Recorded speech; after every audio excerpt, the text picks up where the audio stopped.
when you fire up BetAngel, there are a number of options available to you, one of which is the Dutching area. So you can see here under the tabs we've got Dutching right here, and that allows you to Dutch a market. And what we're doing here is looking at the correct score market, because this is the one that presents a fair amount of opportunity within football matches. So if we back to the stake of 100 and we back to 0-0, you can see here that we would win a lot of money, £1,250, but we'd lose 100 if that bet failed. Now you would suspect that there's likely to be a goal in this match, so 0-0 will fail, and therefore you would lose 100.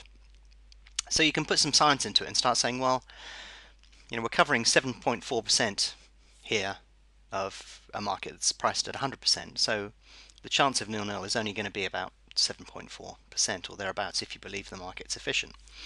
So in this match, we'd probably, neither team's been playing well lately, but you'd expect Liverpool to perhaps win at home. So we could cover 1-0, 2-0 and 2-1, and you can see therefore we would lose £100 if this bet goes wrong, but we would win 200 if this bet is correct, and that covers about 35% of possibilities within this market.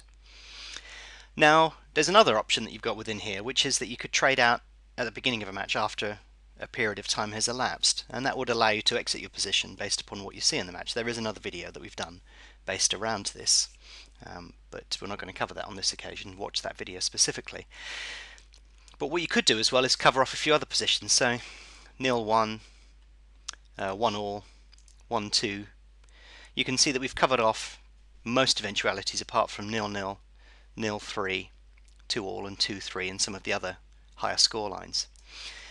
So in this situation, again, we'd lose 100 if this didn't occur, but we would win £85 if any of these scorelines would occur.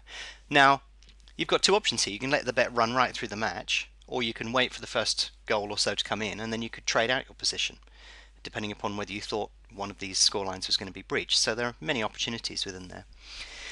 But perhaps you don't like this risk-reward ratio here. If you feel that you should cover off 2-0 to Aston Villa, maybe we should cover that as well, but then you can see that that lowers the amount of money that you've got available here. So what you may want to do is back for a profit target. So if we want to make £20 if any of these scores come in, we can click on back for a target profit of £20, and you can see here that BetAngel has worked out we need to stake £25 for a £20 payoff if this match ends 0-0, 0-1, 0-2, 1-0, 1-all, 1-2, 1-3, etc, etc, etc. So you can see there, any of those scorelines come in, we win £20, and if they don't, we lose 25. So it's a nice way to hedge your risk within a match. But you may think that some of these possibilities are less likely than others. So what you could do is you could say, override that profit target. If Aston Villa win 2-0, then I'm just going to exit for nothing. If the score is 1-2, 2-1 to Aston Villa, same scenario please. I want to exit for nothing. So you can see here we've got two results in that mix that we essentially scratch if that scoreline comes in. But we also have a lower stake for the amount of profit that we're looking to get out of the market. So there are many ways that you can use the Dutching tab to manipulate the amount of risk you want to take in the market and how much return you wish to get as well. And if we place those bets now, the scenario will be that we'll win £20 if it's 0-0, 0-1, 1-0, 1-all, 1-3. In fact, let's zero that out as well.